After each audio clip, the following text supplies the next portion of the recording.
ઓમ શ્રી ગણેશાય નમઃ. જય શ્રી કૃષ્ણ મિત્રો. પવિત્ર શ્રી દેવી ભાગવત પુરાણ આપણે સાંભળી રહ્યા છીએ. યા દેવી સર્વભૂતેષુ માનવ દુર્ગા રૂપેણ સંસ્થિતા નમસ્તસ્યે નમસ્તસ્યે નમસ્તસ્યે નમો નમઃ. મિત્રો, આપણે શ્રી દેવી ભાગવત પુરાણના સ્કંદ 1ના 1 થી 20 અધ્યાય સાંભળી લીધા છે. આ શ્રી દેવી ભાગવતમાં 12 સ્કંદ છે. એમાં પહેલો સ્કંદ આપણે પૂરો સાંભળી લીધો છે.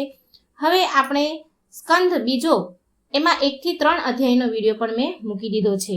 તો હવે આપણે સાંભળીશું આજે અધ્યાય 4, સ્કંદ બીજાનો અધ્યાય 4, શાંતનુના ગંગા સાથે વિવાહ. વસુઓના જન્મ. સુતજી બોલ્યા, પ્રતિ રાજા સ્વર્ગ ગયો ત્યાર પછી સત્ય પરાક્રમી રાજા શાંતનુ એકવાર શિકાર કરવા ગયા.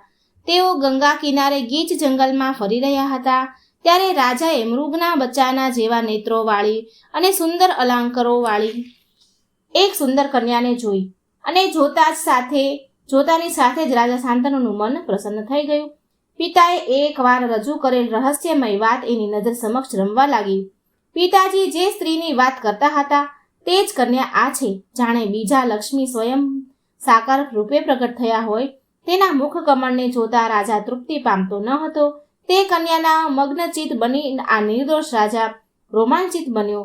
તેના મનમાં ગળમથલ શરૂ થઈ ગઈ. તે સુંદર કન્યાના મનમાં પણ નક્કી થયું કે આ જ રાજા મહાભીષ છે. તેથી તે પ્રેમથી પુલકિત થઈ ગઈ અને કંઈક ધીમું હસી રાજાની આગળ ઊભી રહી. શ્યામ કટાક્ષવાળી તે કન્યાને જોઈ રાજા શાંતનુનું મન અત્યંત પ્રસન્ન થયું. તેણે સુંદર વાણીથી આશ્વાસન આપતા મધુ વાક્ય કહ્યું, હે સુંદરી, તું કોણ છે? તું દેવી, માનુષી, મનુષ્ય સ્ત્રી, ગંધર્વ સ્ત્રી, યક્ષિણી, નાગકન્યા કે અપ્સરા છે? હે દેવી, તું જે કોઈ પણ હોય, અત્યારે મારે ધર્મપત્નીનું સ્થાન સ્વીકારી લે. સુતજી બોલ્યા, રાજા જાણતો ન હતો કે આ ગંગા છે, પરંતુ ગંગાને તો એ ખબર હતી કે આ રાજા મહાભીષ જ છે, જે અત્યારે રાજા શાંતનુના રૂપમાં જન્મ્યા છે. તેથી પૂર્વ પ્રેમ સંબંધને યાદ કરી ગંગાએ રાજાની વાત માની લીધી. ગંગાએ કહ્યું, હે શ્રેષ્ઠ રાજન, આપ પ્રતિ રાજાના સુપુત્ર છો. હું તમને સારી રીતે ઓળખું છું. કઈ સુંદર સ્ત્રી જેને સૌભાગ્યથી આવો સુયોગ્ય પતિ મળી જાય અને તે તેને પસંદ ન કરે. પરંતુ હે રાજન, આપ પહેલા વચન આપો, ત્યાર પછી હું તમને મારા પતિ બનાવીશ. રાજન, આપ ધીરાજ છો? આપ રાજા ધીરાજ છો? આપ મારી શરત સાંભળો, પછી હું આપને વરીશ. હે રાજન, હું જે કાંઈ સારું કે ખરાબ કાર્ય કરું તેમાં તમારે મને રોકવી નહીં કે મને કોઈ અપ્રિય શબ્દો કહેવા નહીં. રાજેન્દ્ર, જ્યારે તમે તમારું વચન પાળશો નહીં ત્યારે હું તમને છોડીને મારા ઈચ્છિત સ્થાને ચાલી જઈશ. વસુઓની પ્રાર્થનાથી તેમને જનેતા બનવાની વાતોનો ગંગાજીને સ્વીકાર કરી લીધો હતો અને મહાભીષના પૂર્વ પ્રેમનું પણ તેમને સ્મરણ હતું. આ બધી વાતનો વિચાર કરી ગંગાજીએ શાંતનુને પોતાના પતિ સ્વીકારી લીધા. રાજાએ પણ મને મારી બધી શરતો મંજૂર છે એમ કહ્યું. ત્યારે રાજા બોલ્યા કે તમારી બધી જ શરતો મને મંજૂર છે અને કહ્યું. ત્યારે ગંગાજી શાંતનુના પત્ની બની ગયા. આ રીતે મનુષ્યના રૂપમાં જન્મેલા ગંગાજી સાથે શાંતનુના વિવાહ થયા. બંને સાથે રહ્યા. રાજભવનમાં મોજ મજા કરવા લાગ્યા. ગંગાજી પણ રાજાને પ્રસન્ન રાખવાની ચેષ્ટા કરતા હતા. જેમ ઇન્દ્ર ઇન્દ્રાણી સાથે રમે તેમ રાજા ગંગાજી સાથે રમતા અનેક વર્ષો ક્યાં પસાર થઈ ગયા તેની ખબર સુધા રહી નહીં. ગંગાજી સર્વગુણ સંપન્ન હતા અને રાજા પણ કામકલામાં કુશળ હતા. એટલે તે બંને દિવ્ય રાજમહેલમાં લક્ષ્મીનારાયણને જેમ રહેતા હતા. આમ કેટલાક સમય જતા ગંગાજીએ રાજા શાંતનુથી ગર્ભ ધારણ કરે અને સુંદર નેત્રવાળી તેણે પ્રથમ વસુ પુત્રને જન્મ આપ્યો. ગંગાજીએ તે પુત્ર જન્મતા જ ગંગાજીના પાણીમાં વહાવી દીધો. બીજો પુત્રએ પણ એની એ જ હાલત કરી. તેણે આમ વારાફરતી એક પછી એક એમ 7 પુત્રને જન્મ આપ્યા. પછી તેણે ગંગાના પાણીમાં વહાવી દીધા. ત્યારે રાજા ખૂબ ચિંતિત થઈ ગયા. તેને થયું, હવે શું કરું? કઈ રીતે મારા વંશ પૃથ્વી પર સ્થિર રહી શકશે? આ સ્ત્રી તો મને પાપનો ભંડાર લાગે છે. તેથી જ તો તેણે પોતાના 7 પુત્રોને મારી નાખ્યા. જો હું આને રોકીશ તો તે મને અવશ્ય છોડી ચાલી જશે. હવે 8મો ગર્ભ રહ્યો છે. મારી દ્રષ્ટિએ આ તો ગર્ભ ખૂબ જ અનુકૂળ લાગે છે. આ વખતે જો હું તેને રોકીશ નહીં તો પાપણી સ્ત્રી તેને પણ જળમાં નાખી દેશે અને ભવિષ્યમાં મને પુત્ર થશે કે નહીં તે પણ ખરેખર સંશય ભરેલું છે. અને જો કદાચ ગર્ભ રહે તો પણ આ દુષ્ટા તેની રક્ષા રક્ષા કરે કે ન પણ કરે, આ પ્રમાણે સંશયોથી ભરેલી સ્થિતિમાં હવે મારે શું કરવું? વંશની રક્ષા કરવા માટે હવે મારે ઝૂંઝવું પડશે. આ મારું પરમ કર્તવ્ય છે. પછી સમય જતાં ગંગાજીના ગર્ભમાં 8મો ધૌ નામનો વસુ, જેણે સ્ત્રીની માંગણીથી વશ થઈને વશિષ્ઠની નંદીની ગાયને ચોરી લીધી હતી, તે પુત્ર રૂપે જન્મ્યો હતો. ત્યારે તે પુત્રને જોઈ રાજા શાંતનુ ગંગાના પગે પડ્યા અને કહેવા લાગે, હે સુંદર રાગી, હું તારો સેવક છું. હે સુંદર હાસ્યવાળી, હું તને પ્રાર્થના કરું છું કે તું આ બાળકને જીવન દાન આપ. હું આ એક પુત્રનું પાલન પોષણ કરી મોટો કરીશ. તે મારા 7 સુંદર પુત્રોને મારી નાખ્યા છે. હવે તું 8મા બાળકની રક્ષા કર. હું તારા પગે પડું છું. અનિપમ શોભાયમાન પ્રિય, તું બીજી કઈ પણ દુર્લભ વસ્તુ માંગી લે, તે પણ હું તને આપવા તૈયાર છું. મારી વંશ પરંપરાને સુરક્ષિત રાખવા માટે તું મને સહાયક બન. વેદ જાણનારાઓ કહે છે કે પુત્ર રહિત મનુષ્યની સ્વર્ગમાં ગતિ થતી નથી. માટે હે સુંદરી, આજે હું તારી પાસે 8મા પુત્રનું જીવનદાન માંગુ છું. આ પ્રમાણે રાજા શાંતનુએ ઘણી પ્રાર્થના કરી, છતાં ગંગાજી તે બાળકને લઈને જવા તૈયાર થયા. ત્યારે કોપાયમાન થયેલા રાજાએ અત્યંત દુઃખી થઈને ગંગાજીને કહ્યું, અરે ઓ પાપણી, આ તું શું કરી રહી છે? તને નરકનો પણ ભય નથી? તું કોણ છે? ખરેખર સદા પાપમાં તત્પર રહેતી તું પાપ કરનારાઓની પુત્રી છે. તને કહી દઉં છું, તારે રહેવું હોય તો ભલે રહે, નહીં તો જવું હોય તો ચાલી જા, પણ મારા આ પુત્રને અહીં રહેવા દે. હે પાપણી, વંશનો નાશ કરનારી, તારા જેવું સ્ત્રી મારે શું કામ છે? રાજા શાંતનુએ જ્યારે આમ કહ્યું ત્યારે ગંગાજી કોપાયમાન થઈને કહે છે, હે રાજન, આ બાળકને જીવતો રાખવાની મારી પણ તીવ્ર ઈચ્છા છે, પરંતુ આપણે જે પ્રતિજ્ઞા કરી હતી તે તૂટી ગઈ, એટલે હવે હું અહીં નહીં રહી શકું. તમે મારું વચન ઉથાપ્યું છે. જાણી લો કે હું ગંગા છું. દેવતાઓનું કાર્ય પૂરું કરવા માટે અહીં આવી હતી. ઘણા સમય પહેલા મહાત્મા વશિષ્ઠજીએ વસુઓને શાપ આપ્યો હતો કે તમે બધા મનુષ્ય યોનિમાં જાઓ. તેથી બિચારા વસુઓ ચિંતામાં ડૂબી ગયા હતા. એ વખતે હું ત્યાં જ હાજર હતી. મને જોઈને પશુઓએ પ્રાર્થના કરી કે હે નિર્દોષ, તમે અમારી માતા થાઓ મહારાજ. ત્યારે મેં વસુઓને વરદાન આપી દીધું. તે માટે હું તમારી પત્ની બની દેવતાઓનું કાર્ય સિદ્ધ કરવા માટે જ હું અહીં આવી છું. તે જ 7 વસુઓ મારા પુત્ર થયા અને વશિષ્ઠ ઋષિના શાપથી મુક્ત થઈ ગયા. અને આ ઘઉ નામનો એક વસુ કેટલાક કાળ સુધી તમારા પુત્ર તરીકે રહેશે. હે રાજન, ગંગાએ આપેલા આ પુત્રનો આપ સ્વીકાર કરો. આ પુત્રને દિવ્ય પુરુષ વસુ જાણીને પુત્રથી થનારું સુખ તમે ભોગવો. હે મહાભાગ, આ બાળક ગાંગેય નામથી જાણીતો થશે અને સર્વણથી બળવાન થશે. આજે તો હું આ પુત્રને મારી સાથે તે સ્થળે લઈ જાઉં છું જ્યાં મેં આપને પતિ બનાવ્યા હતા. હે રાજન, આ બાળકને હું ઉછેરીશ. તે જ્યારે મોટું થશે ત્યારે હું તમને સોંપી દઈશ, કારણ માતા વિનાનું બાળકનું જીવન નથી રહેતું. એટલું જ નહીં, તે સુખ પણ ભોગવી શકતું નથી. આમ અહીં ગંગાજી તે બાળકને લઈ અદ્રશ્ય થઈ ગયા અને રાજા શાંતનુ દુઃખી હૃદય પોતાના ભવનમાં રહ્યા.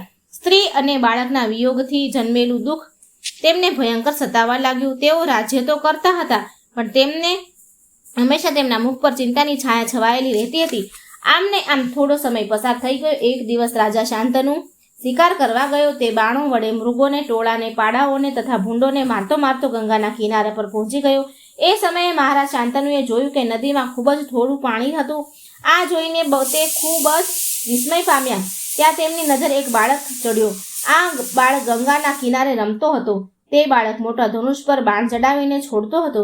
આ તો તેની રોજની રમત હતી. બાળકને જોઈ રાજા શાંતનુને ખૂબ જ નવાઈ લાગી. તેમને આ બાળકના સંબંધમાં કોઈ વાસ્તવિકતા જાણવા ન મળી. આ પુત્ર મારો છે કે નહીં એવું સ્મરણ પણ તેને થયું નહીં. તેનું અમાનુષ કર્મ બાણ ફેંકવામાં ઝડપદાર હતા. અનુપમ વિદ્યા તથા કામદેવ જેવું રૂપ જોઈને રાજા તો ખૂબ જ વિસ્મય પામ્યો. તેણે તે બાળકને પૂછ્યું, હે નિર્દોષ, તું કોનો પુત્ર છે? તે વીર બાળક બાણ ફેંકવામાં મસ્ત હતો, એટલે એણે કોઈ જવાબ આપ્યો નહીં. થોડી વારમાં તો તે ત્યાંથી અંતર ધ્યાન થઈ ગયો. હવે રાજા શાંતનુના મનમાં ચિંતા વધી ગઈ. તે વિચારવા લાગ્યો કે આ બાળક કોણ હશે? શું તે મારો પુત્ર તો નથી ને? હવે તો હું શું કરું? કોની પાસે જાઉં? પછી ત્યાં ઉભેલા રાજાએ એકાગ્ર ચિત્તે ગંગાની સ્તુતિ કરી. ત્યારે ગંગાજીએ તે જ રૂપમાં પ્રગટ થયા જે રૂપમાં તેઓ પહેલા હતા. તે પ્રથમ જેવા જ સુંદર રૂપવાળા હતા. તેમને જોઈને શાંતનુ રાજાએ કહ્યું, હે ગંગે, હમણાં જે બાળક અદ્રશ્ય થયો તે કોણ હતો?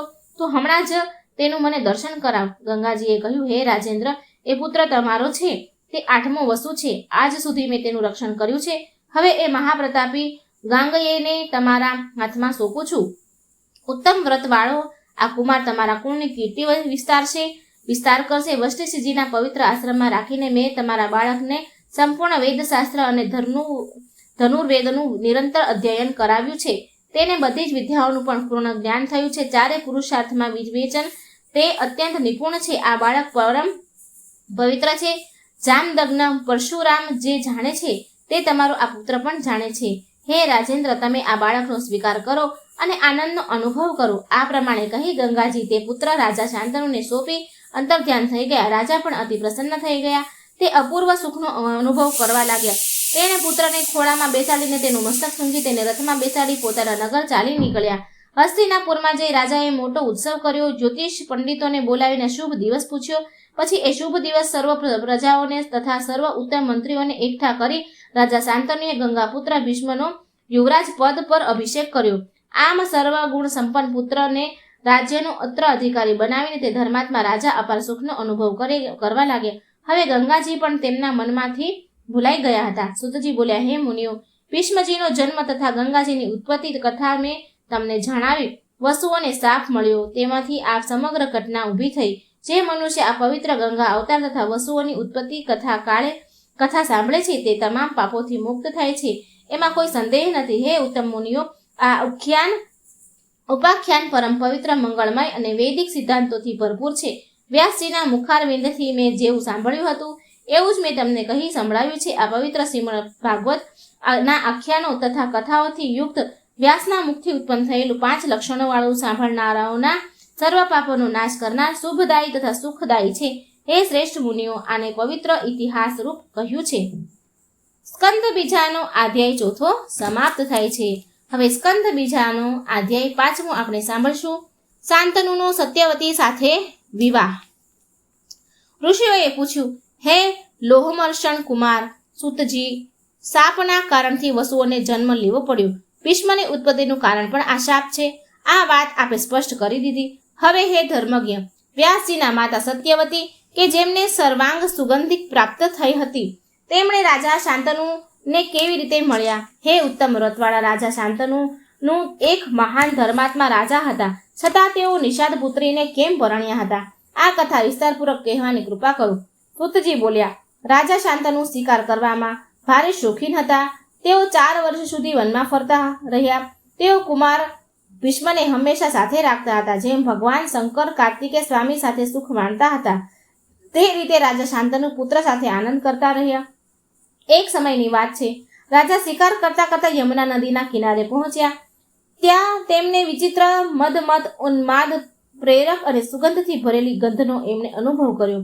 આ સુગંધ ક્યાંથી આવી રહી છે તેની તપાસ કરવા માટે તેઓ વનમાં ફરવા માંડ્યા. આ સુગંધ કલ્પવૃક્ષની, કસ્તુરીની, ચંપાની, માલતીની કે કેવડાની નથી. મારી ઘ્રાણેન્દ્રિયને મોહ ઉપજાવતો આ વાયુ ક્યાંથી આવે છે? આવું વિચારી શાંતનુ રાજા તે સુગંધથી પ્રેરાઈને વનમાં આટા મારવા લાગ્યા. જે દિશામાંથી સુગંધ હવા આવી રહી હતી તે દિશા તરફ જવા લાગ્યા. આગળ જતા યમુનાના કિનારા પર તેમણે એક સુંદર યુવતીને જોઈ. તેને કંઈ પણ શણગાર કર્યો ન હતો. તેના કપડાં પણ મેલા હતા. આવી શ્યામ કટાક્ષવાળી તે સ્ત્રીને જોઈ રાજા આશ્ચર્યમાં પડી ગયા.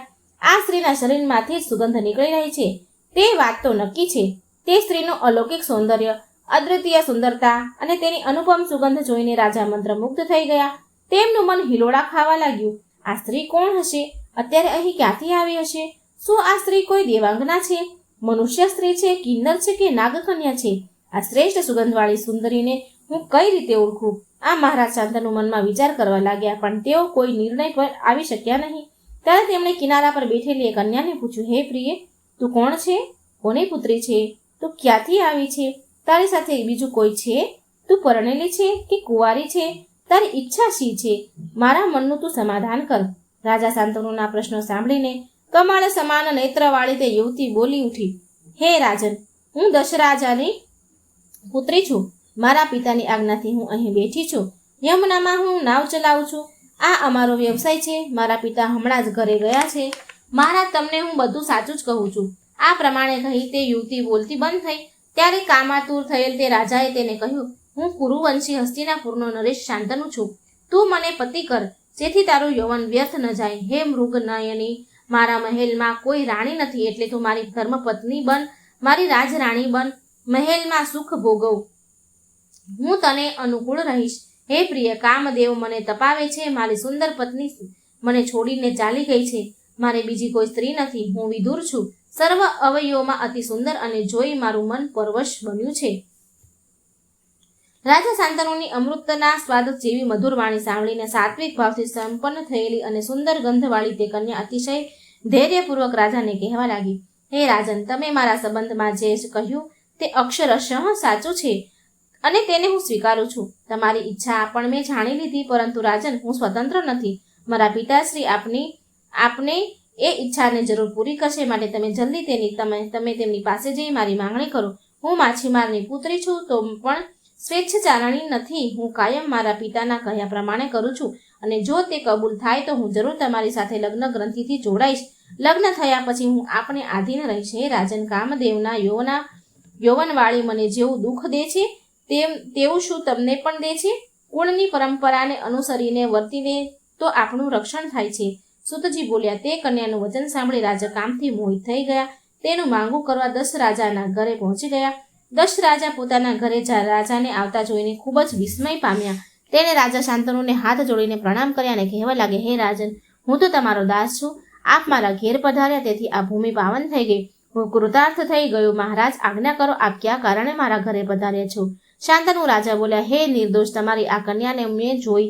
હું એની સાથે લગ્ન કરવા માંગુ છું અને હું મારી ધર્મપત્ની બનાવીશ તેને. આ હું તમને વચન સાચું કહું છું. દશ રાજાએ કહ્યું, હે રાજન, તમે મારી કન્યાને હાથની માંગણી કરી એ બદલ તો હું મારી જાતને ધન્ય માનું છું.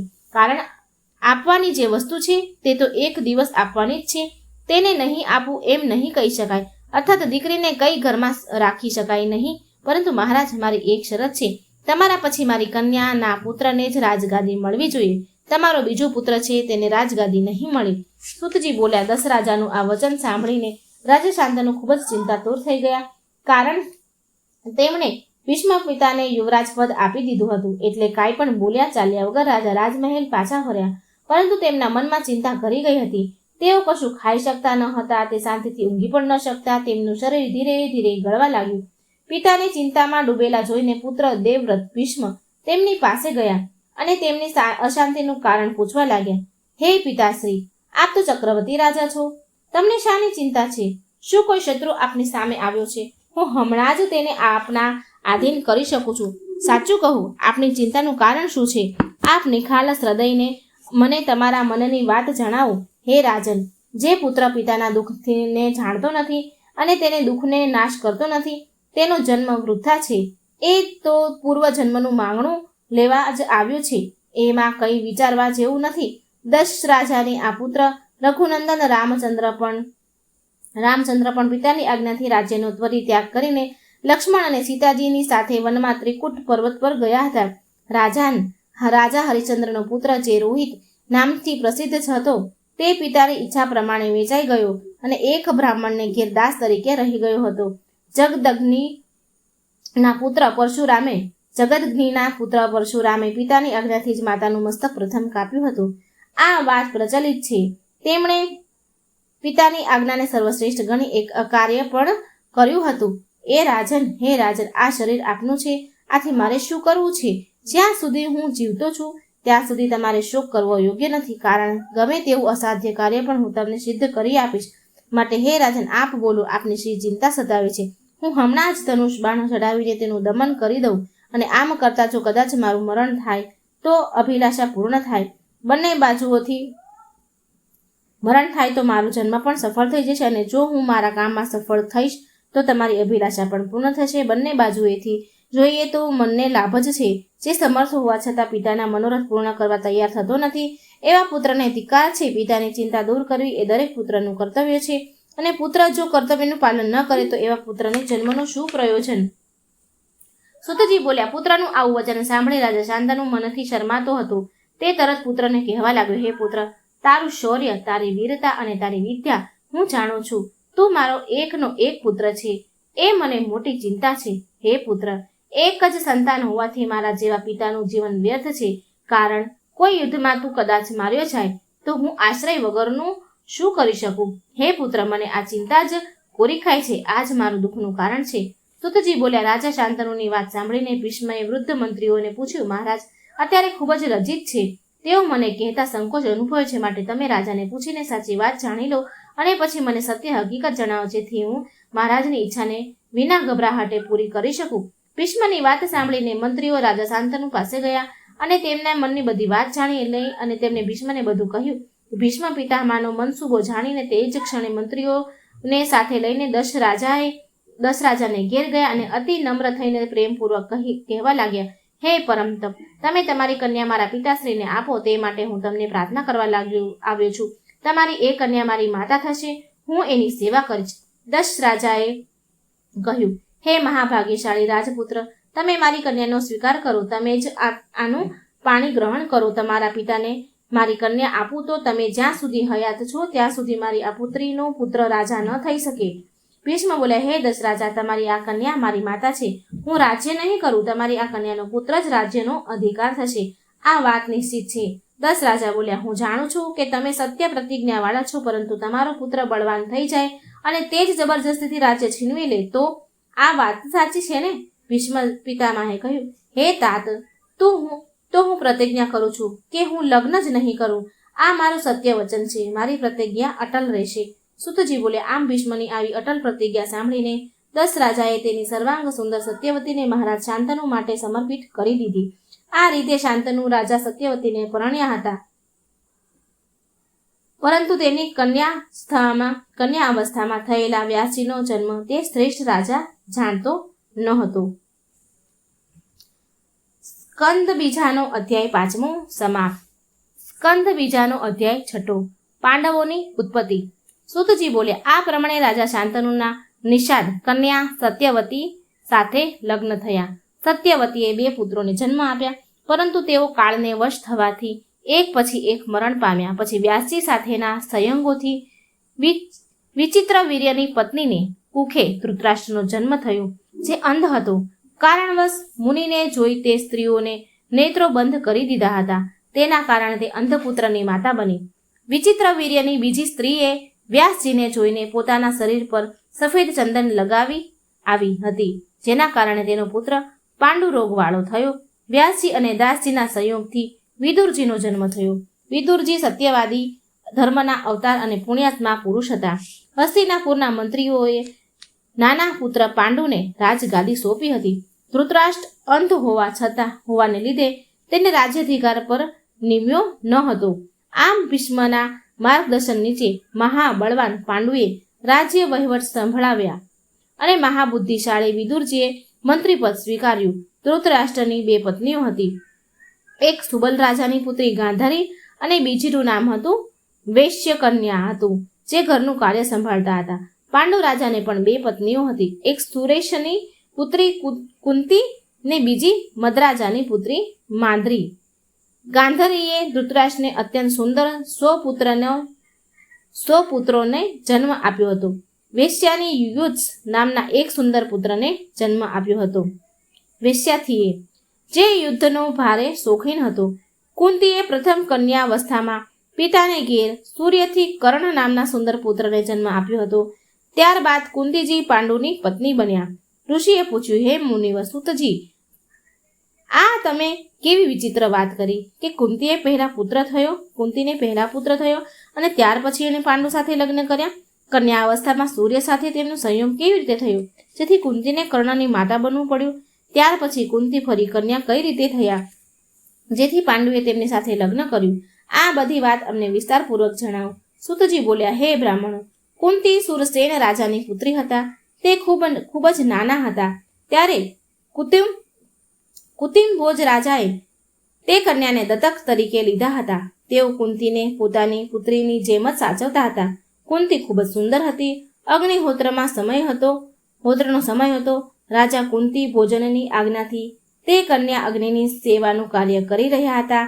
તે અરસામાં દુર્વાસા મુનિ રાજા કુંતી ભોજના અતિથિ બન્યા. તે ચતુર્માસ રહ્યા હતા. તે સમયગાળા દરમિયાન કુંતીએ દુર્વાસા મુનિની ખૂબ સેવા કરી, તેથી તેઓ કુંતી ઉપર પ્રસન્ન થયા. તેમણે કુંતીને એક ઉત્તમ મંત્ર આપ્યો હતો અને એ કહ્યું, આ મંત્ર વડે તું ગમે તે દેવને બોલાવી શકીશ અને તારી ઈચ્છા જે હશે તે સ્વયં તેઓ પૂરી કરશે. આ પ્રમાણે કહી મુનિ ચાલ્યા ગયા. પછી કુંતી પોતાના મહેલમાં બેસી આ મંત્રનો પ્રભાવ કેવો છે તે જાણવા ઉત્સુક બન્યા. તેઓ મનથી વિચારવા લાગ્યા કે હું કયા દેવતાનું આહ્વાન કરું તે સમયે સૂર્યનારાયણને આકાશમાં દેખાયા તેને તો કુંતીની નજર તેમના પર પડી.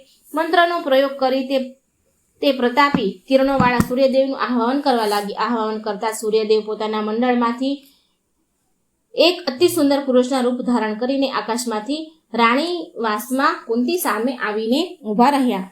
સૂર્યદેવને આવતા જોઈને કુંતી અત્યંત વિસ્મય પામ્યા. તે સમયે તે રજસ્વલા થઈ હતી, તેથી ભયને લીધે તે ધ્રુજવા લાગી. છતાં સુંદર રાખો વાળી તે હાથ જોડી ઊભી થઈ અને સૂર્યદેવને કહેવા લાગી, હે ભગવાન, તમારા દર્શનથી મને અપાર હર્ષ થયો છે. હવે તમે અહીંથી જવાની કૃપા કરો. ભગવાન સૂર્યએ કહ્યું, હે કુંતી, તમે મંત્રબળનો પ્રયોગ કરી મને કેમ બોલાવ્યો? હવે જ્યારે હું તમારી પાસે આવ્યો છું ત્યારે તમે મને જવાનું કેમ કહો છો? હે શ્યામ કટાક્ષવાળી, હું કામ પીડિત થયો છું, માટે તું મને તારો સંગ આપ. કુંતી બોલ્યા, હે ધર્મના રહસ્યને જાણનાર, તમે કેમ સમજતા નથી? હું એક કુંવારી કન્યા છું. મને મારા કૌમાર્યનો ભંગ થવાનો ડર લાગે છે. હું આપના નમસ્કાર કરું છું. સૂર્ય ભગવાને કહ્યું, હે કુંતી, આ બાબતનો વિચાર તારે પહેલા કરવો જોઈતો ને. જો આજે હું ખાલી જઉં તો હું સર્વ દેવોમાં નિધ પામીશ, એમાં કોઈ શંકા નથી. વળી જો તું મને સંગ નહીં આપે તો જે ઋષિએ તને મંત્ર આપ્યો છે તેમને અને તને આજે હું શાપ આપીશ. હે સુમુખી, તારો કન્યા ધર્મ સ્થિર થશે. લોકો પણ આ વાત જાણી શકશે નહીં અને મારા જેવા જ તેજસ્વી પુત્ર તમને પ્રાપ્ત થશે. ત્યાર પછી કુંતીને સંતોષ અત્યંત ઇષ્ટ વરદાન આપી દેવેશ્વર સૂર્ય પોતાના લોકમાં પધારી ગયા. ત્યાર પછી કુંતી ગર્ભવતી થયા.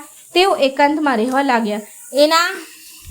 એના આ રહસ્યને જાણ કુંતીની એકમાત્ર દાસી જાણતી હતી, પણ તેની માતા કે બીજા લોકો આ વાતને જાણી શક્યા નહીં. 9 માસ પછી તેના ભવનમાં છુપી રીતે પુત્રનો જન્મ થયો. આ બાળક અત્યંત સુંદર હતું. જન્મથી જ આ બાળક સુંદર કવચ અને 2 કુંડળોથી યુક્ત હતું. બીજા સૂર્ય જેવું અથવા બીજા કાર્તિક સ્વામી જેવો જ તેજસ્વી હતો. ધાય સ્ત્રીએ તે બાળકને ઉઠાવી લીધો અને અત્યંત શરમાયેલી તે કુંતીને કહેવા લાગી, સુંદરી, હું તમારી સેવામાં હાજર છું. પછી તમે શું ચિંતા કરો છો? ત્યારે પછી કુંતીએ આ પુત્રને એક પેટીમાં મૂકી દીધો અને કહેવા લાગી, હે પુત્ર, હું શું કરું? તને ત્યજતા મને ખૂબ જ દુઃખ થાય છે. હું લાચાર છું. તું મને પ્રાણ પ્રિય હોવા છતાં હું તારો ત્યાગ કરું છું. બેટા, ખરેખર હું દુર્ભાગી છું, કારણ તું સર્વ લક્ષણોથી સંપન્ન છે. હે પ્રાણ પ્રિય પુત્ર, સગુણ તથા નિર્ગુણ સર્વેશ્વર ભગવતી અંબિકા તારું રક્ષણ કરે અને કામનાઓને આપનારા તે કાત્યાયની જગદંબિકા તને પોતાનું અમૃત તુલ્ય દૂધપાન કરાવે. વ્યભિચારણી સ્ત્રીની જેમ સૂર્યપુત્ર તને નિર્જન વનમાં ત્યજી દઉં છું. તારું કમળ જેવું સુંદર મુખ જોવાના મને હવે ક્યારે સુયોગ્ય પ્રાપ્ત થશે? મેં પૂર્વજન્મમાં ત્રિલોકજનની ભગવતી કાત્યાયની આરાધના કરી નથી.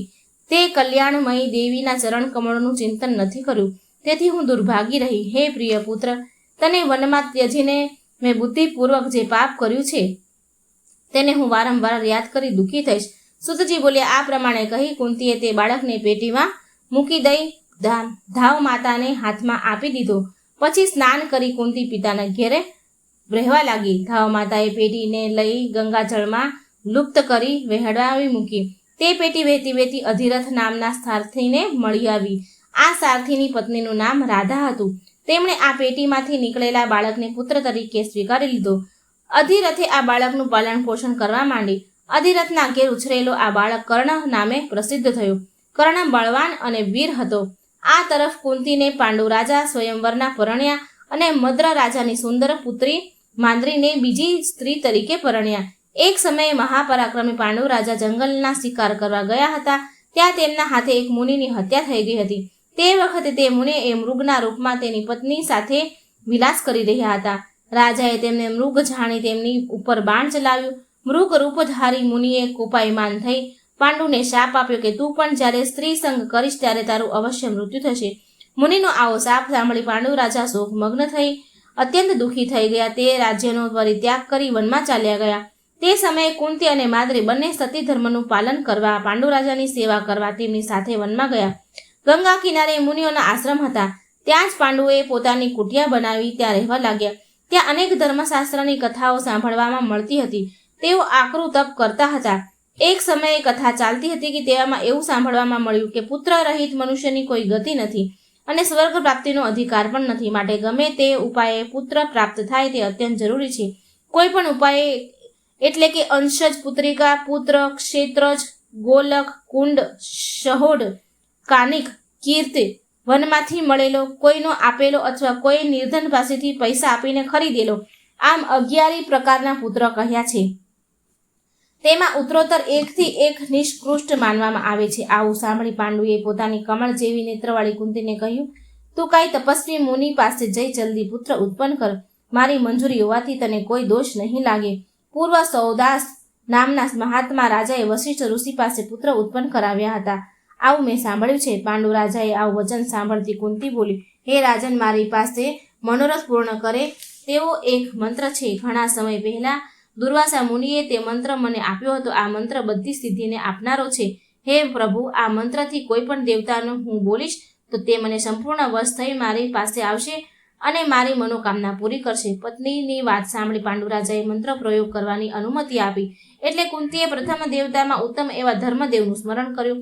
ધર્મદેવ ત્યાં પધાર્યા. તેમની કૃપાથી કુંતીએ પ્રથમ યુધિષ્ઠિરને પુત્રને જન્મ આપ્યો. ત્યારબાદ વાયુદેવની કૃપાથી ભીમ અને ઇન્દ્રદેવની કૃપાથી અર્જુનને ઉત્પન્ન કર્યા. આમ કુંતીએ યુધિષ્ઠિર, ભીમ અને અર્જુન જેવા મહાબળવાન પુત્રોને 1 વર્ષના અંતરે ઉત્પન્ન કર્યા હતા. પછી માંદ્રીએ પોતાના પતિ આગળ પુત્રની ઈચ્છા વ્યક્ત કરતા દયાળુ કુંતીએ પતિના કહેવાથી માંદ્રીને તે મંત્ર આપ્યો. માંદ્રીએ પતિની અનુમતિ લઈને એક પુત્ર માટે મંત્ર પ્રયાગ કર્યો. માંદ્રીએ તે સમયે 2 અશ્વિની કુમારોનું સ્મરણ કરતા તેમના અનુગ્રહથી તેમને નકુલ તથા સહદેવ જેવા 2 પુત્રો ઉત્પન્ન થયા. આમ તે 5 પાંડવો દેવોના ક્ષેત્રજ પુત્ર હતા. તેઓ જંગલમાં 1 વર્ષના અંતરે જન્મ્યા હતા. એક દિવસ આશ્રમમાં કોઈ હતું નહીં. પાંડુ રાજાએ પોતાની અત્યંત લાવણ્યમય પત્ની માંદ્રીને પાસે બેઠેલી જો એકદમ વિકારગ્રસ્ત થઈ ગયા. તેમનું મરણ નજીક આવી પહોંચ્યું હતું. તેમણે માંદ્રીને પકડી લીધા. માંદ્રી સાવચેત થઈ ગઈ. એ જાણતી હતી કે જો રાજા પોતાની સાથે રતિ ક્રીડા કરશે તો તે પતિથી હાથ ધોઈ બેસશે. એણે રાજાને અટકાવતા ખૂબ પ્રયત્ન કર્યા, છતાં પાંડુ દેવયોગને ન કરવાનું કરી બેઠા. તેમનો માંદ્રી સાથે સંયોગ થતાં જ શાપવશ તેઓ ધરતી પર ઢળી પડ્યા. એમનો આત્મદેહ છોડી ચાલ્યા. જેમ વૃક્ષ પર રહેલ વેલ વૃક્ષ કપાતા જેમ જમીન પર વેર વિખેર થઈ જાય, તે માંદ્રી પણ ખૂબ રડતા રડતા જમીન પર ઢળી ગઈ. તે સમયે કોલાહલ થવાથી કુંતીજી પણ રડતા રડતા ત્યાં આવી પહોંચ્યા. સાથે સાથે 5 પુત્રો અને કેટલાક મુનિઓ પણ ત્યાં આવી પહોંચ્યા. ત્યાં હાજર રહેલા ઋષિ મુનિઓ પાંડુના નશ્વર દેહને ગંગાના કિનારે વિવિધ પૂર્વક અગ્નિ સંસ્કાર કર્યા. તે સમયે માંદ્રીએ પોતાના બંને પુત્રોને કુંતીને સોંપી ધર્મપૂર્વક સતીઓનું સત્ય જાળવી રાખવા માટે પતિ સાથે સતી થઈ ગયા. પછી ત્યાં વસતા મુનિઓ અંતિમ સંસ્કાર કર્યા. પછી 5 પુત્રો સહિત કુંતીજીને લઈ હસ્તિનાપુર આવ્યા. કુંતીના આવ્યા પતિના સમાચાર જાણી ભીષ્મ, વિદુર, ધૃતરાષ્ટ્ર તથા સર્વ નગરવાસીઓ ત્યાં સામા આવ્યા. પાંડુએ મળેલા શાપનું રહસ્ય જાણી તેઓ કુંતીને પૂછવા લાગ્યા, હે સુંદરી, આ પુત્ર કોના છે? તે સમયે દુઃખ થયેલી કુંતીજીને તેમને જવાબ આપ્યો, કુરુવંશમાં ઉત્પન્ન થયેલ આ બધાય દેવોના પુત્ર છે. હું આ સત્ય હકીકત કહું છું. કુંતીએ બધાને વિશ્વાસ અપાવતા માટે તરત જ ધર્મ, ઇન્દ્ર, વાયુ, અશ્વિની કુમાર વગેરે દેવોને મંત્ર દ્વારા આહ્વાન કર્યું. બધા દેવો આકાશમાં આવ્યા. તેમણે કહ્યું, હે હસ્તિનાપુર વાસીઓ, કુંતી અને માંદ્રીની કુખે જન્મેલા બાળકોના પિતા અમે છીએ. ભીષ્મએ દેવોના વચનને અનુમોદન અપાવતી સાથે 5 ભાઈઓનું પણ યથોચિત સન્માન કર્યું. પછી તે પુત્રો તથા પોતાની કુળવધુ કુંતીને લઈ પ્રસન્નચિત્તે ભીષ્મ વગેરે બધા હસ્તિનાપુર ગયા. પછી તેમણે આવશ્યક ધન ખર્ચી બધાના સુરક્ષાનો પ્રારંભ કર્યો. આ પ્રમાણે પાંડવોનો જન્મ થયો હતો અને ભીષ્મએ તેમનું પાલન પોષણ કર્યું હતું. દ્વિતીય સ્કંધનો 6થો અધ્યાય અહીં સમાપ્ત થાય છે. બીજા સ્કંધનો 7મો અધ્યાય પાંડવોની કથા. દેવીની કૃપાથી મરેલાના દર્શન. સૂતજી બોલ્યા, દ્રૌપદી 5 પાંડવોની પત્ની હતા, છતાં તેઓ પતિવ્રતા હતા. તેમને 5 પાંડવ પતિથી અત્યંત સુંદર 5 પુત્ર થયા હતા. અર્જુનના બીજા લગ્ન ભગવાન શ્રીકૃષ્ણની બહેન સુભદ્રા સાથે થયા હતા. ભગવાન શ્રીકૃષ્ણની સંમતિથી અર્જુને સુભદ્રાનું હરણ કર્યું હતું. તે સુભદ્રાથી પરાક્રમી મહાબલી અભિમન્યુનો જન્મ થયો. મહાભારતના 18 દિવસના સંગ્રામમાં કૌરવોએ છળ કરીને અભિમન્યુને મારી નાખ્યો હતો. ત્યાર પછી અશ્વત્થામાએ દ્રૌપદીના 5 પુત્રોની નિર્મમ હત્યા કરી હતી. અભિમન્યુના લગ્ન વિરાટ રાજાની પુત્રી ઉત્તરા સાથે થયા હતા. ઉત્તરા શ્રેષ્ઠ અને સુંદર હતી. યુદ્ધમાં અભિમન્યુનું મરણ થયું ત્યારે ઉત્તરા ગર્ભવતી હતી. આ વાત જાણીને અશ્વત્થામાએ બ્રહ્માસ્ત્રનો પ્રયોગ કરી ઉત્તરાના ગર્ભમાં રહેલા બાળકની હત્યા કરી. અશ્વત્થામાના અગ્નિબાણથી તે શિશુ બળી રહ્યું હતું. ભગવાન શ્રી કૃષ્ણએ પોતાની અદ્ભુત શક્તિથી તેને બચાવી લીધો. વંશ સમાપ્ત થતા પછી તે પુત્રનો જન્મ થયો હતો. તેથી તે બાળક પૃથ્વી પર પરીક્ષિતના નામથી પ્રખ્યાત થયા. પોતાના બધા જ પુત્રના મરણથી ધૃતરાષ્ટ્ર અત્યંત દુઃખી થયા હતા. તે પોતાની બાકી જીવન પાંડવોના રાજ્યમાં વિતાવવા લાગ્યા. પરંતુ ભીમના મહેણા સાંભળીને તેનું મન હંમેશા ઉદાસ રહેતું.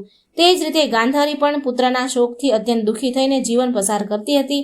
તેમને દુઃખી થયેલા જોઈ યુધિષ્ઠિરને ખૂબ દુઃખ થતું. તે રાત દિવસ બંનેના સેવામાં રહેતા હતા. અતિ ધર્માત્મા વિદુરજી પણ અંધ ધૃતરાષ્ટ્રને પુત્ર શોક ભૂલવાનું આશ્વાસન આપતા હતા. યુધિષ્ઠિરની સંમતિથી અર્જુન પણ ધૃતરાષ્ટ્રની સેવામાં યુધિષ્ઠિરની સાથે રહેતા. અર્જુનનો ઉદ્દેશ એ જ હતો કે કોઈ પણ રીતે ધૃતરાષ્ટ્ર ગાંધારીનો શોક દૂર થાય. જ્યારે ભીમસેનનો તો ક્રોધ હજી શાંત થયો ન હતો. તે કોઈ પણ રીતે વૃદ્ધ ધૃતરાષ્ટ્ર સાંભળે તે રીતે તેમને મહેણા મારી દુઃખ પહોંચાડતો. ત્યાં જે લોકો હતા તેમની સામે ધૃતરાષ્ટ્ર સાંભળે એ રીતે કહેતો, આ દુષ્ટ આંધળાના બધા જ પુત્રોને યુદ્ધમાં મેં મારી નાખ્યા છે. એટલું નહીં, દુશાસનની છાતીનું તો લોહી પણ પીધું છે. હવે આ આંધળો માણસ મેં આપેલું અન્ન નિર્લજ થઈને ખાય છે. તે કાગડા અને કૂતરાની જેમ જીવન વિતાવે છે. આ પ્રમાણે ભીમ રોજ કડવા વચનો ધૃતરાષ્ટ્રને સંભળાવતા. ત્યારે યુધિષ્ઠિર આ તો મૂર્ખ છે એમ કહી ધૃતરાષ્ટ્રને આશ્વાસન આપતા હતા.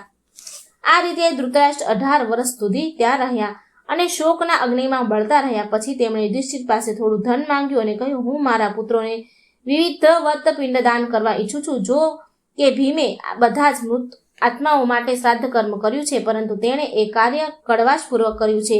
એટલે કૌરવો એના હાથનું પિંડદાન સ્વીકારશે નહીં. એટલે જો તમે મને ધન આપો તો હું મારા પુત્રની મરણ ક્રિયાને લગતું કર્મ કરીને પછી સ્વર્ગરૂપ ફળ આપનારું તપ કરવા વનમાં ચાલ્યો જાઉં. યુધિષ્ઠિર પુણ્યાત્મા પુરુષ હતા.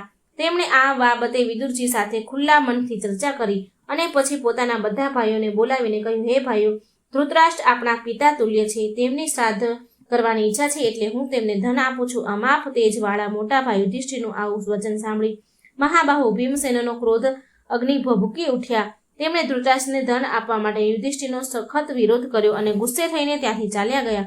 પરંતુ અર્જુન, નકુલ સાથે સહદેવ એ ત્રણેય ભાઈઓની સંમતિથી યુધિષ્ઠિરે ધૃતરાષ્ટ્રને ખૂબ ધન આપ્યું.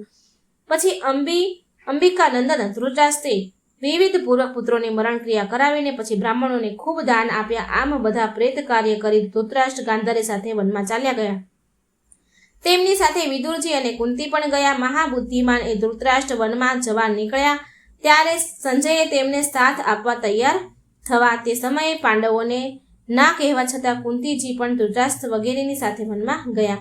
ભીમસેન અને બીજા બધા પાંડવો તેમને ગંગાના કિનારા સુધી પહોંચાડી અત્યંત ભારે હૈયે રોતા કકળતા હસ્તિનાપુર પાછા આવ્યા.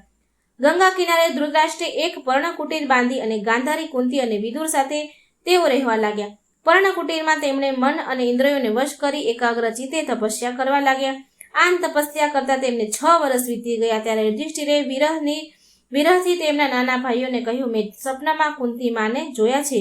તેઓ વનમાં છે અને તેમનું શરીર દુર્બળ થઈ ગયું છે. તેથી મને એમ થાય છે કે હું માતાઓ અને પિતા તુલ્ય ધૃતરાષ્ટ્ર અને કાકા વિદુરજી વગેરેના દર્શન કરવા ત્યાં જાઉં.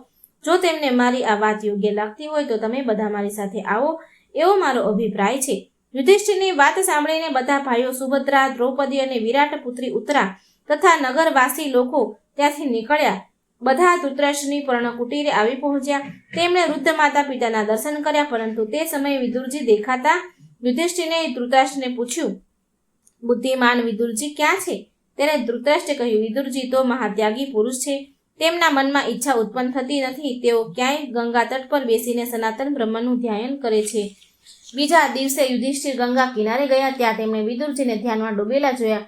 તેમનું શરીર એકદમ ક્ષીણ થઈ ગયું હતું. તેમને જોઈ યુધિષ્ઠિરે કહ્યું, હું યુધિષ્ઠિર આપના ચરણોમાં વંદન કરું છું. યુધિષ્ઠિરના આ શબ્દો વિદુરજીના કાનમાં ગયા. તે પણ તેમણે કશો જવાબ આપ્યો નહીં. તેઓ માટીના ઢગલા જેવા થઈ ગયા. પછી એક ક્ષણવારમાં વિદુરજીના મુખમાંથી એક અદ્ભુત તેજ નીકળ્યું અને ધર્મના અંશરૂપ યુધિષ્ઠિરના મુખમાં સમાઈ ગયું હતું. કારણ બંને ધર્મના અંશ હતા. આ પ્રમાણે વિદુરજીનો આત્મા પંચમહાભૂતમાં દેહને છોડી યુધિષ્ઠિરના ચેતનમાં સમાઈ ગયો. યુધિષ્ઠિર અત્યંત શોક કરવા લાગ્યા. પછી વિદુરજીના પાર્થિવ શરીરને અગ્નિદાહ દેવા માટે તેમણે ગંગા કિનારે ચિતા તૈયાર કરાવી અને જેવા અગ્નિદાહ આપવા જતા હતા ત્યાં જ આકાશવાણી થઈ કે હે ધર્મરાજા, આ વિદુરજી વિરક્ત હતા. તેમનો દેહનો અગ્નિ સંસ્કાર કરવો ઉચિત નથી, માટે તમે ઈચ્છા અનુસાર અહીંથી જતા રહો. આકાશવાણી સાંભળી સર્વ ભાઈઓએ ગંગાજીના નિર્મળ જળમાં સ્નાન કર્યું અને ત્યાંથી બધા ધૃતરાષ્ટ્ર પાસે ગયા અને બધી વાત તેમણે જણાવી. પછી બધા પાંડવો નગરવાસીઓની સાથે તે આશ્રમમાં રહ્યા. ત્યાં સત્યવતી નંદન, વ્યાસજી, નારદજી અને બીજા અનેક ઋષિમુનિઓ યુધિષ્ઠિરને મળવા આવ્યા. ત્યારે કુંતીજીએ વ્યાસજીને કહ્યું, દેપાન્ય, હે દ્રૈપાયન, મેં મારો પુત્ર કર્ણને જન્મ સમયે જ જોયેલો. કર્ણને હું ભૂલી શકી નથી. હે તપોધન, મારું મન ખૂબ જ વ્યથિત છે. આપ મને એકવાર કર્ણના દર્શન કરાવો. હે મહાભાગ, આપ સમર્થ પુરુષો છો, આપ મારી મનોકામના પૂરી કરો. ગાંધારીએ કહ્યું, હે મુનિવર, મારા પુત્રો રણમાં ગયા ત્યારે હું તમને જોઈ શકી નથી, માટે હે કવિલ ગુરુ, મને મારા પુત્રોના દર્શન કરાવો. સુભદ્રાએ કહ્યું, હે પરાશર પુત્ર, મારો પુત્ર અભિમન્યુ મને પ્રાણથી પણ વધારે પ્યારો હતો.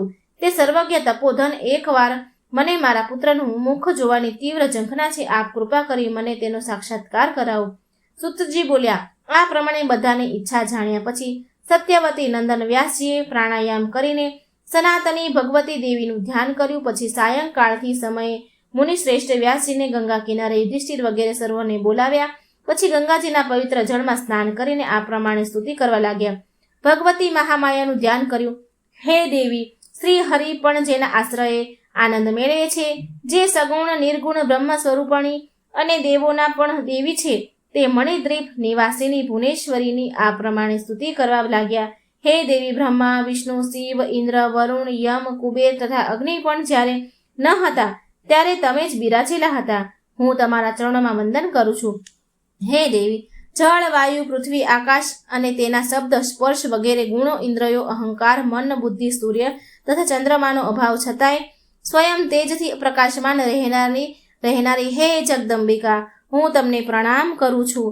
જગતના પ્રલય કાળમાં તમે સમગ્ર જીવ સમુદાયને ચિહ્નમય બ્રહ્મામાં સ્થાપિત કરીને પૂરા કલ્પ સુધી સમાધિમાં રહો છો. તે સમયે એવો કોઈ વિવેકી પુરુષ નથી જે આપને જાણી શકે. હે માતા, આ જીવો તમને મૃતજનોને ફરીથી જોવા મને પ્રાર્થના કરે છે, પરંતુ મારામાં આવું સામર્થ્ય ક્યાં છે? માટે તમે એ લોકોને સ્વર્ગવાસી સંબંધીઓના જલ્દીથી દર્શન કરાવવાની કૃપા કરો. સુતજી બોલે. આ પ્રમાણે વ્યાસજીએ સ્તુતિ કરી ત્યારે માયા દેવી શ્રી ભુવનેશ્વરીએ તરત જ તે દિવંગત બધા કુમારોને, રાજકુમારોને, રાજાઓને ત્યાં બોલાવીને બધાની સામે ઉપસ્થિત કર્યા. સ્વર્ગમાંથી પાછા આવેલા પોતાના સ્વજનોને જોઈ કુંતીજી, ગાંધારીજી, સુભદ્રાજી, ઉત્તરાજી અને સર્વ પાંડવો આનંદિત થઈ ગયા. પછી અમાપ તેજવાળા તે વ્યાસજીએ મહામાયા દેવીનું સ્મરણ કરી પ્રગટ કરેલી ઇન્દ્રજાળની માફક તેઓને વિદાય કર્યા. પછી પાંડવો તથા મુનિઓ વિદાય લઈ ત્યાંથી નીકળી પડ્યા અને રસ્તામાં વ્યાસજીના તપોબળની ચર્ચા કરતા કરતા હસ્તિનાપુર પાછા આવ્યા. સ્કંદ બીજાનો અધ્યાય 7મો અહીં સમાપ્ત થાય છે.